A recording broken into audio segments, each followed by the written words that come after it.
Ən dadlı qlenkiləri gəlin özümüz evdə hazırlayaq. Bunun üçün bizə qara çörək lazımdır. Qara çörəkləri uzunsov formada doğrayıram. Doğradıqdan sonra yağlı kağızın üzərinə düzürəm. Kənarda zeytin yağının üzərinə rəndələnmiş 2 diş sarımsaq əlavə edirəm və yarım çay qaşığına yaxın pul biber. Bunları yaxşıca qarışdırıb çörəklərin üzərinə yaxıram və qoyuram ki 180 dərəcədə çörəklərim tam qızarmış olsun.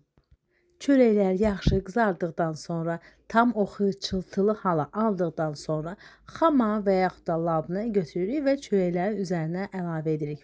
Sonda isə üzərinə bol pendir, xırda rəndələnmiş bol pendir əlavə edirik. İnanın ki, məkanlarda yediyiniz qlenkidən heç bir qram da dadı əskik olmur. Hətta deyərdim daha dadlı olur. Evdə tam ürək rahatlıqla hazırlayıb nuş edə bilərsiniz. Mən bəyəndim, inanıram ki, sizlər də hazırlanmış olsanız mənim qədər bəyənəcəksiniz.